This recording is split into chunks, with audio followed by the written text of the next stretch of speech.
And I'm Whitley, and we are the hosts for the debuting show Tea Times with Whitley and Kaylee, the only talk show that takes place in the middle of nowhere.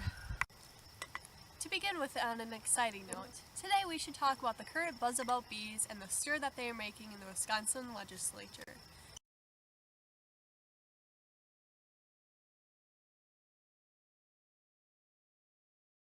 Bees. They are more than just the little creatures that pollinate our gardens and produce honey. They are a part of a large complex system consisting of the human and the natural world. However, it's concerning to note that in the last decade, the bee population has decreased by 30%.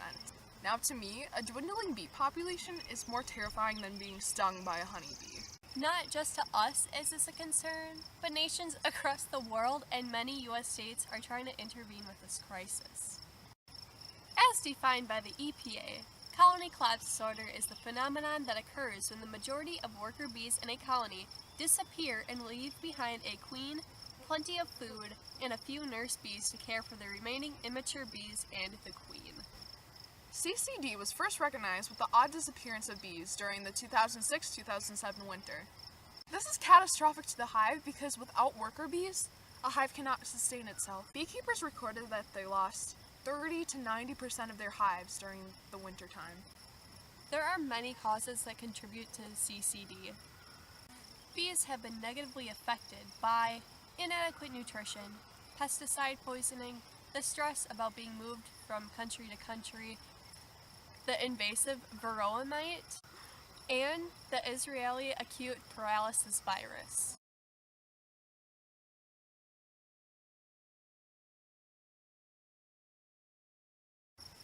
Some of you may be asking, why should we care?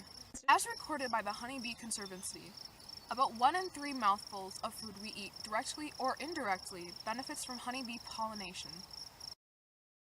Many major commercial crops that are in our lunches and in our refrigerators are threatened by the diminishing bee population. Some of the crops that would be negatively affected are apples, oranges, carrots, coffee beans, and many others. The decrease in honeybees could eventually lead to a huge price inflation.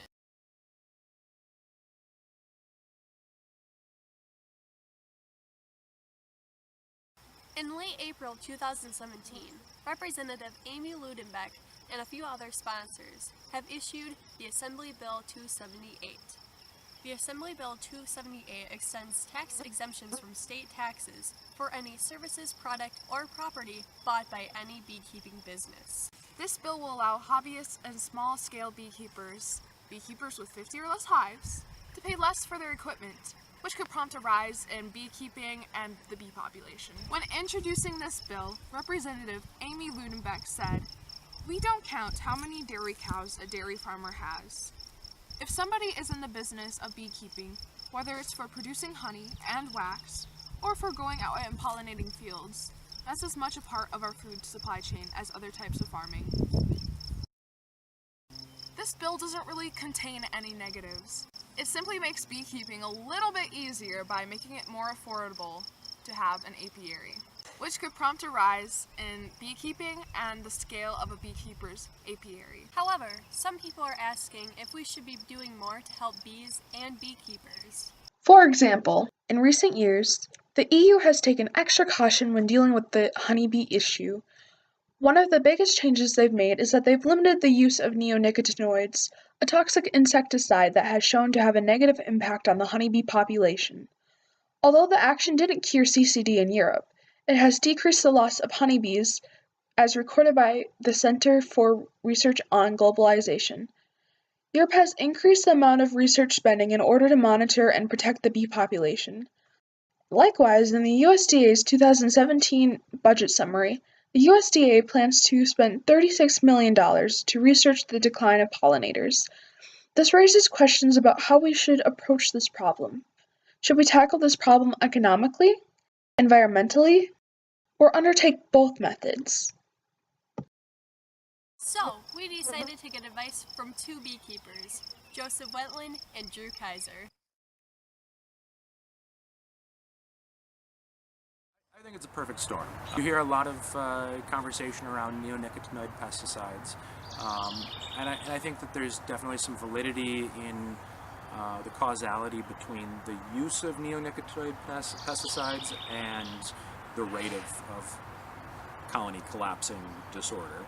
But I think it's a perfect storm of increased chemical inputs being used on agriculture, new straining pests that are becoming more of an issue, and the way that we keep bees in the formative springtime of their early ramp-up brood cycle, that they're being fed artificial feeds, that they're being contained inside of their colony for long times, and they're being brought to new locations where they can freely share whatever they've picked up with all kinds of other stuff. So the one on the top of the list is the varroa mite.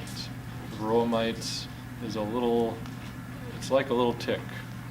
For a honeybee, it lives on the surface of the honeybee and it'll suck its blood. The diseases that it carries, the viruses that it carries are really the thing that brings a hive down. The disease can be transported to other hives. Honeybees, they'll often accidentally go into the wrong hive, and especially as they get sick with the disease, with the viruses, their memories get poor, and so they'll accidentally go into hives more frequently, and so it transmits to other hives in the apiary.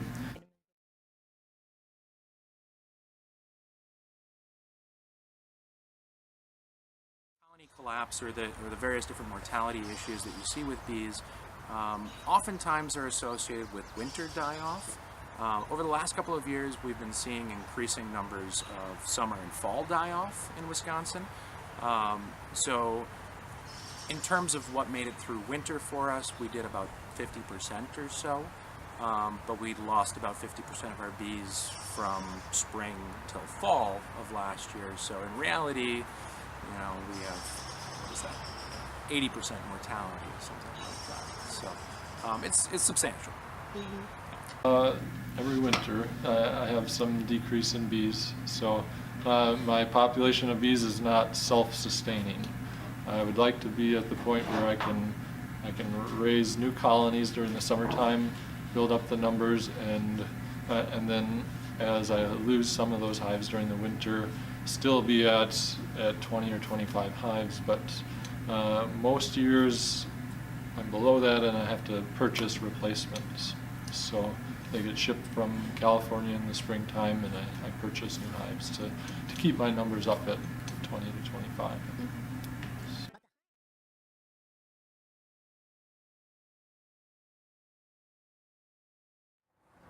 There's definitely a place for government involvement. We see a lot of different farm subsidies that exist on the federal level and state level.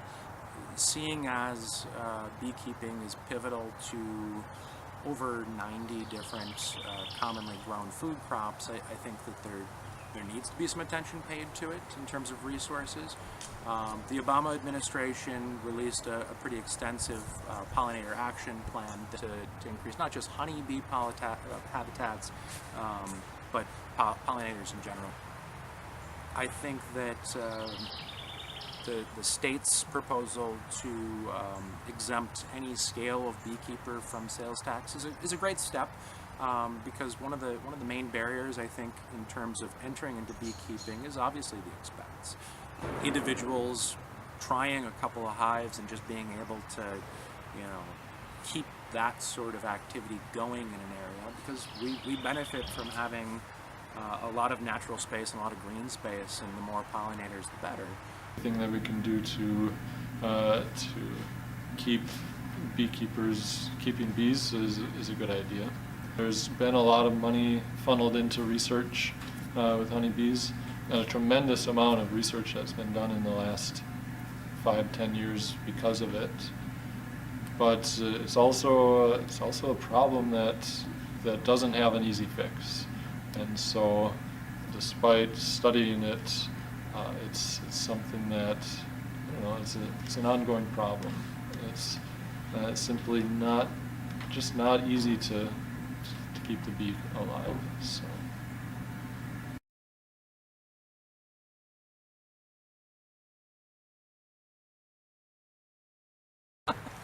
Well, in China, people hand pollinate fruit crops.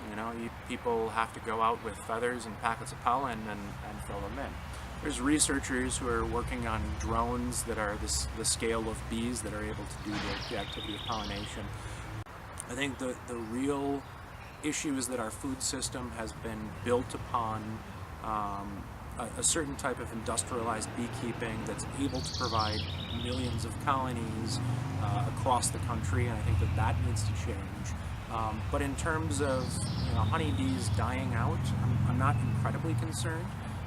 Their life cycle is incredibly short, and they're a pretty easy species to get to breed. The future of beekeeping is going to be the same as it's been for a long time, and totally different every single day. Beekeeping is going to have to be a part of what we do because it's a necessary function of food production. Right now are that there's sort of a renewed interest in honeybees, that the underdog, the honeybee, has gained a lot of media attention, and for that reason there's been a lot of new people getting into raising honeybees. And I think that will help support the future. Unfortunately, most of the large-scale commercial beekeepers